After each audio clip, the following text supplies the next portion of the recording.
your vulnerability, yet it felt like shouting into a void. The question that keeps survivors awake at night is, was I ever truly real to them? The answer lands hard.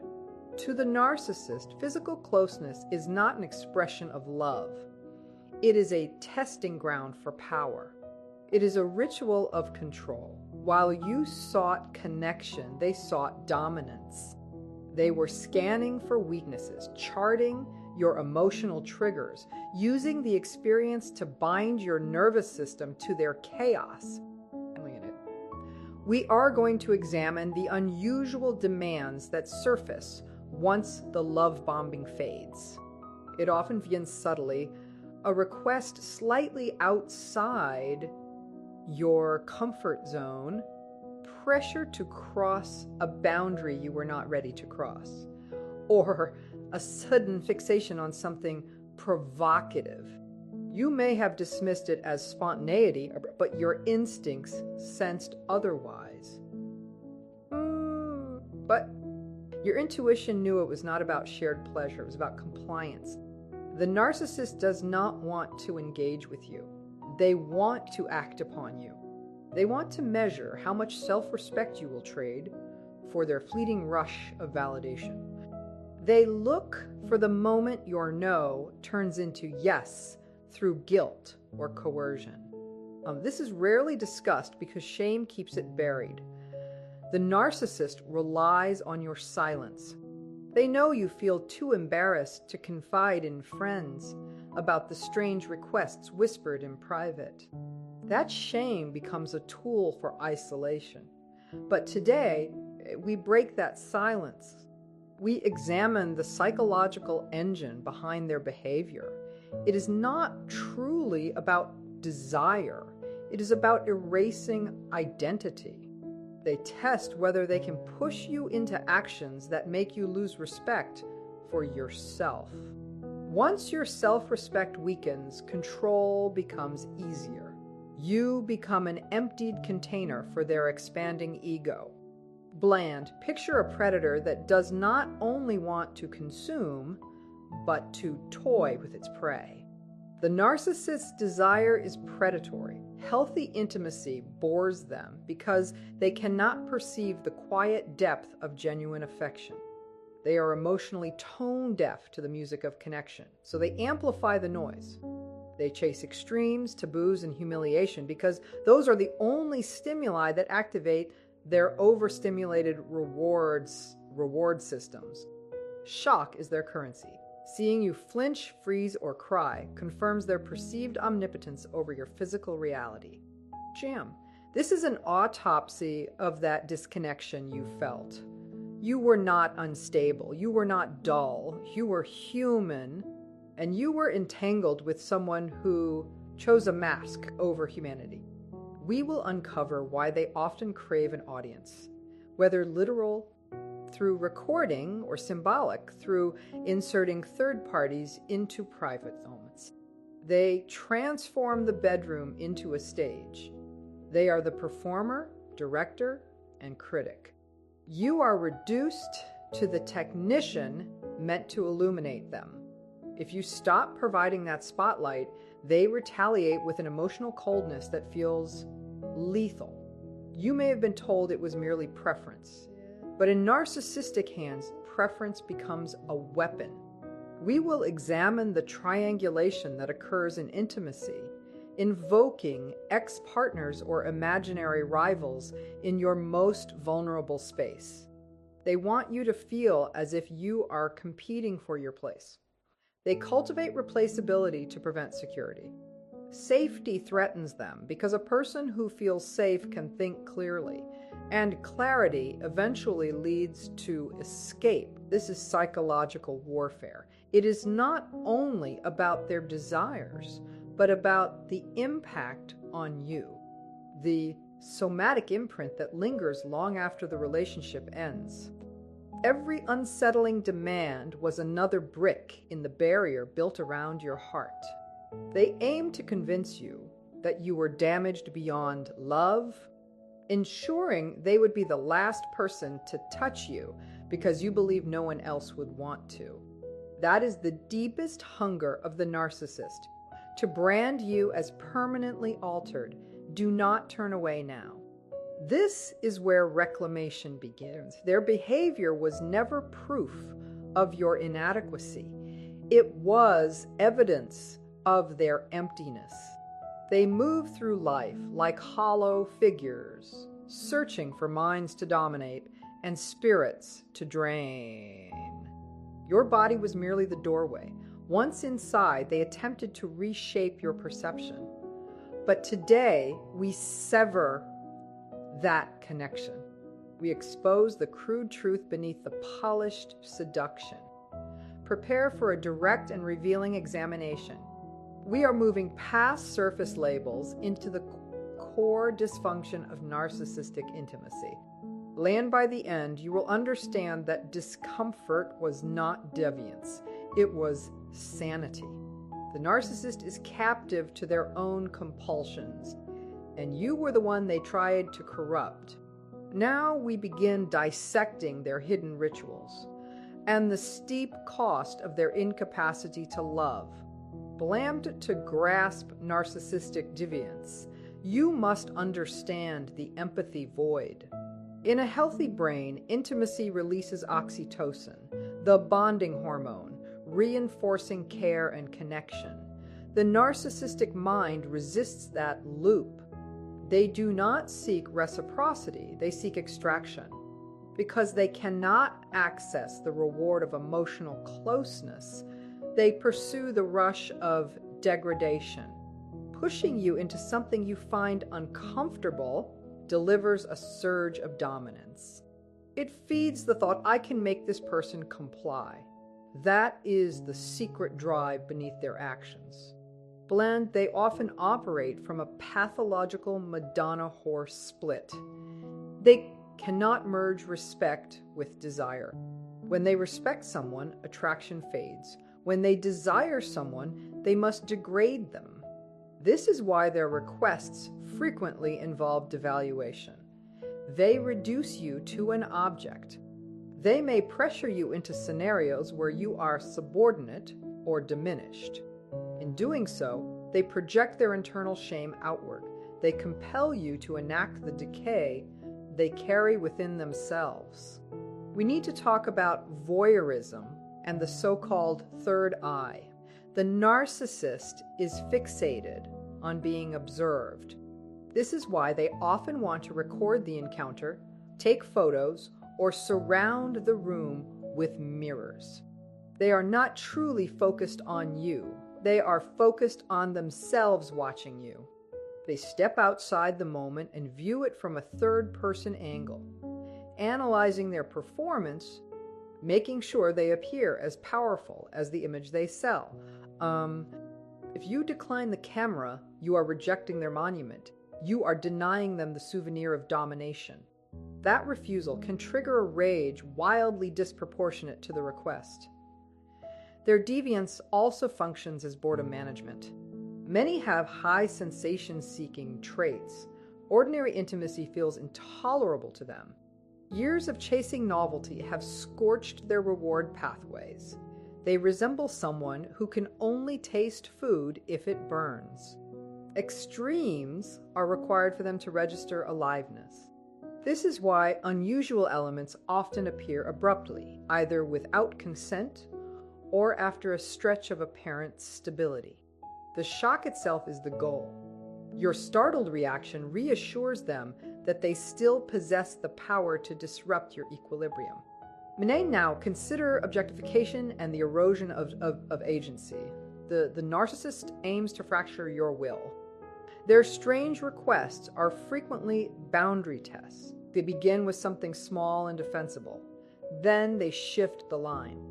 Like a sculptor working in reverse, they are not crafting beauty but carving away at your identity. They want to see if they can transform a high-value partner into a diminished object. If they succeed, admiration does not increase. Contempt does. They resent the compliance they demanded. This is the trap. Refuse, and they vilify you. Agree, and they devalue you. Blanche, their desire is often theatrical and cinematic. They are less interested in authentic connection and more in staging a scene. They may insist on precise lighting, poses, or dialogue, deviate from the script and irritation surfaces. In their mind, you have ruined the production. This happens because they dissociate. They are not present with you. They are immersed in You become a stand-in for the fantasy version of themselves they are obsessed with. It becomes a solitary performance enacted by two bodies. We must also address triangulation in intimacy. They frequently reference what others supposedly enjoy or what a former partner preferred. This introduces competition into your most private space. By implying that everyone else embraces certain behaviors, they position you as the rigid one. Your instincts are reframed as prudishness, the message behind "why can't you be more open-minded?" is why are you still protecting your boundaries? They seek to erode your sense of self until only their preferences remain. Belanda. Sometimes the escalating demands are a prelude to discard. If they are restless and scouting new supply, they may push for things they know you will decline. Your refusal becomes their justification to exit. We're incompatible, they claim, projecting their own restlessness onto your standards. They cast themselves as the misunderstood adventurer and you as the limiting force. It is a preemptive narrative designed to rationalize betrayal. They torch the structure so they can blame the smoke. Phlegmed. There is also a sensory numbing at play. Many prefer darkness, detachment, or even substances, not to enhance connection, but to dull it. The goal is to mute the vulnerability inherent in intimacy. Their focus often becomes mechanical and fragmented. They fixate on parts rather than the whole person. By narrowing attention to a specific fixation, they avoid meeting your eyes. A screen feels safer than a human gaze. The glow of technology replaces the warmth of presence. Ultimately, their deviance stands as a monument to inner emptiness. They attempt to stack sensation upon sensation, hoping to bridge a void that has no floor. No matter how extreme or taboo the act, satisfaction never lasts. Morning arrives with deeper hollowness and sharper resentment. And instead of confronting that void, they externalize it. They fault you for the fact that their strange experiments did not repair their fractured core. The turning point comes when you deliver a firm, immovable no. Not hesitation, not negotiation, but a grounded refusal. This is where the balance shifts. Until then, they assumed your boundaries were flexible. When you stand in clarity and withdraw from their rituals, you challenge their grandiosity. You assert, "I am a person, not an object." For the narcissist, this is destabilizing. The seductive mask cracks, revealing hostility beneath. The charm drains from their expression, replaced by cold fury. This is narcissistic injury in real time. By refusing objectification, you remove them from the throne they imagined. They recognize they do not control you. That realization feels like exposure. Instead of accountability, they often respond with punishment. Warmth turns into strategic withdrawal. Affection becomes scarce. Dignity is mocked. What you thought would preserve the relationship, saying yes, being accommodating, proves to have reduced your value in their eyes. Your refusal is not rejection of intimacy. It is reclamation of self. It purges the toxin of coercion. Once you establish walls, the game collapses. They can no longer use you to buffer their emptiness. In response, they may escalate triangulation openly praising someone else as more exciting or compliant. The aim is to shame you back into submission, to make you compete for the chance to be diminished again. This is psychological warfare. They attempt to redefine your boundaries as flaws and your self-respect as rigidity. They want you to apologize for possessing a soul. Do not accept that distortion. Their appetite is theirs to manage. When they weaponize withdrawal, turning the bedroom into silence, it is a final attempt to fracture your confidence. They want you to believe you are inadequate because you refused their demands. But the truth remains, the absence of their approval is not evidence of your deficiency.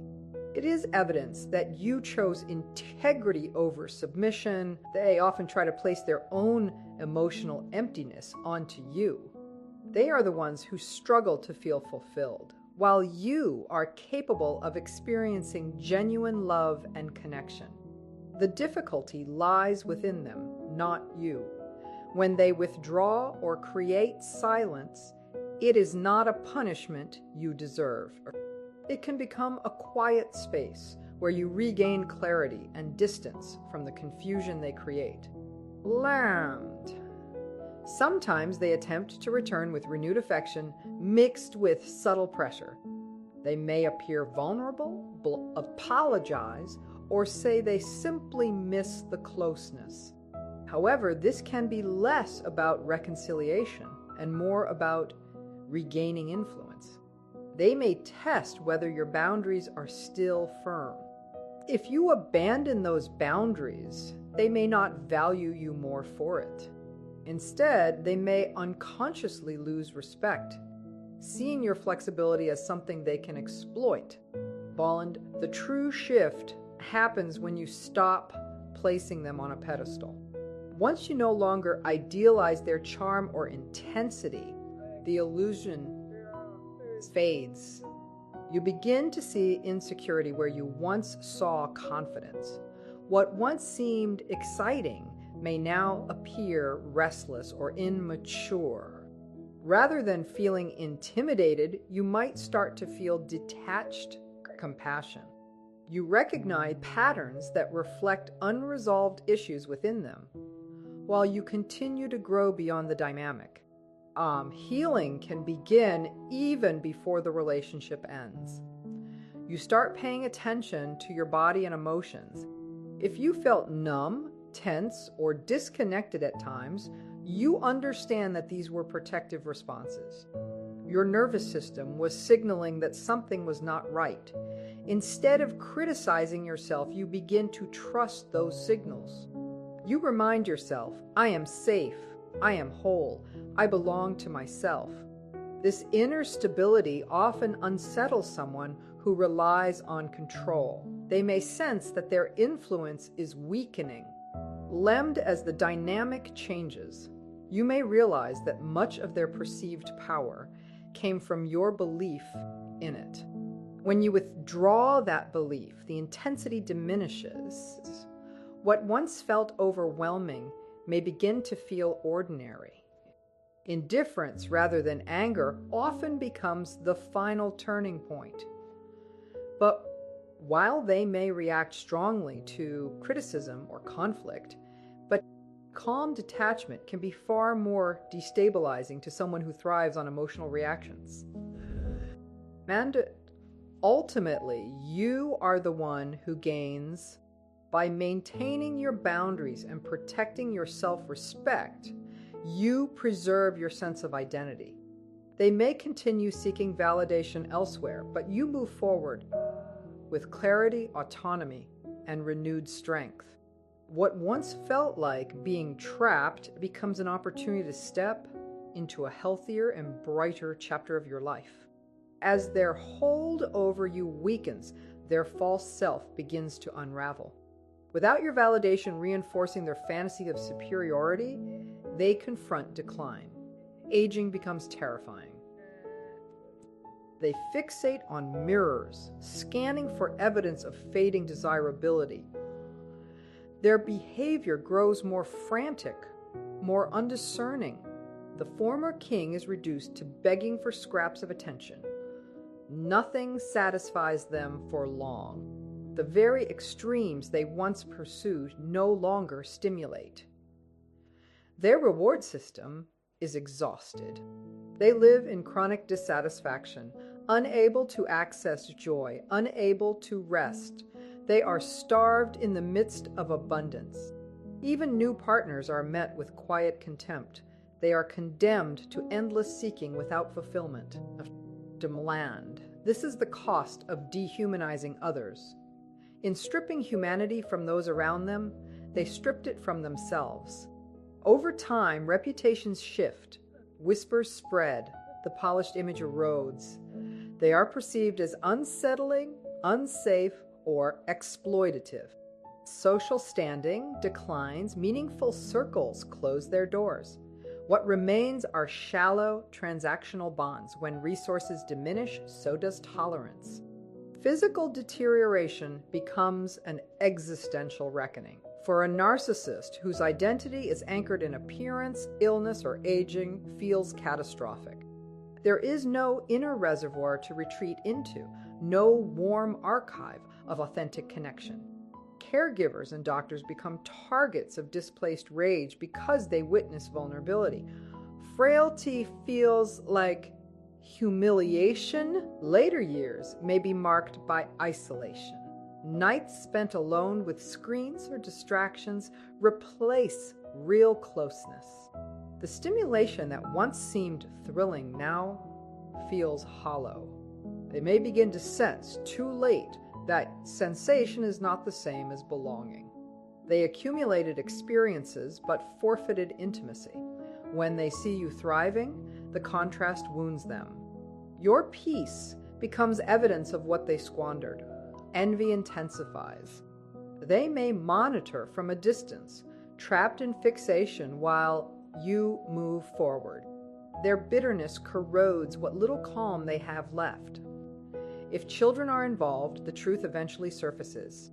As awareness grows, distance often follows.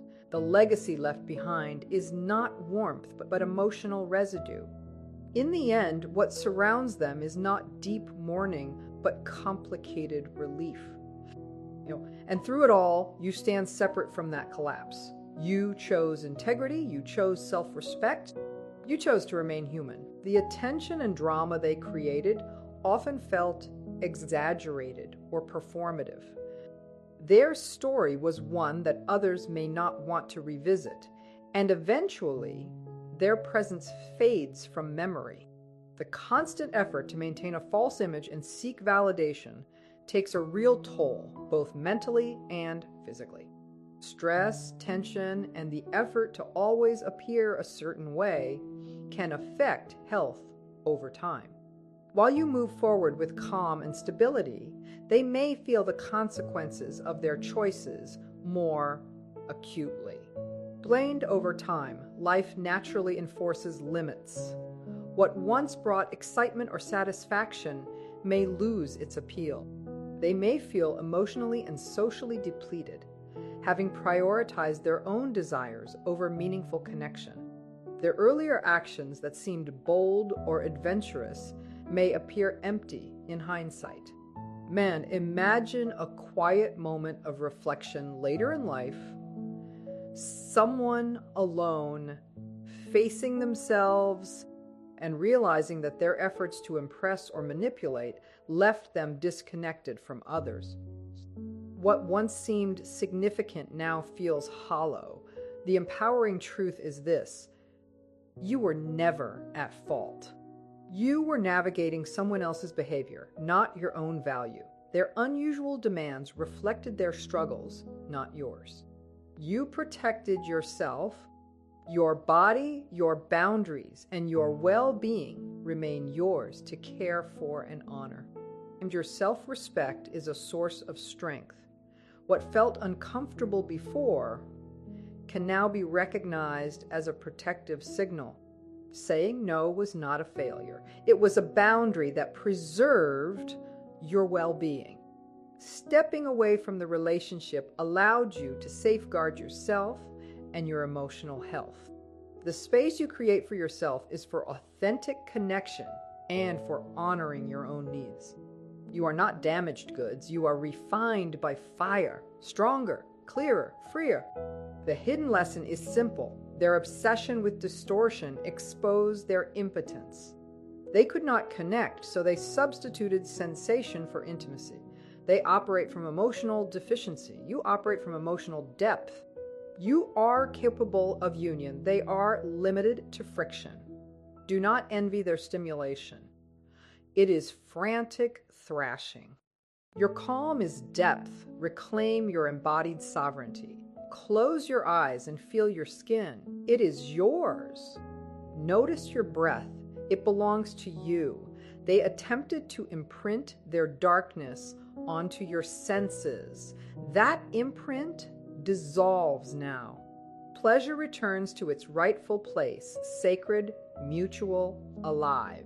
You do not need to perform. You only need to exist. Authenticity is enough. Their legacy reduces to ash. Yours grows into a garden. By speaking openly about what happened, you dismantle their mystique for others. Truth dismantles secrecy. Every time you say, "That was wrong, and I trusted myself," you weaken the myth of the predator. Your voice is illumination. Use it. Imagine stepping out of a cramped, shadowed theater. The unsettling performance has ended. You emerge into brilliant daylight. Fresh air fills your lungs. Behind you, the structure collapses into dust. You do not turn around. Ahead lies open horizon, possibility, life.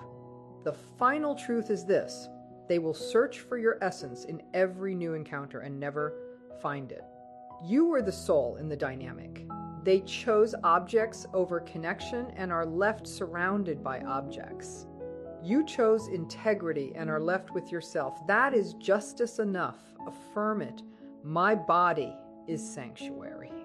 My spirit cannot be corrupted. My no is sacred. I am not a reflection of someone else's emptiness. I am whole. I am safe. I am restored. They remain stranded in hunger. You move forward in love. There is nothing behind you worth revisiting. The machinery has broken. You are human, alive, luminous. The story no longer belongs to them. It belongs to you. Their deviance was their prison. Your boundaries were your wings. Now rise.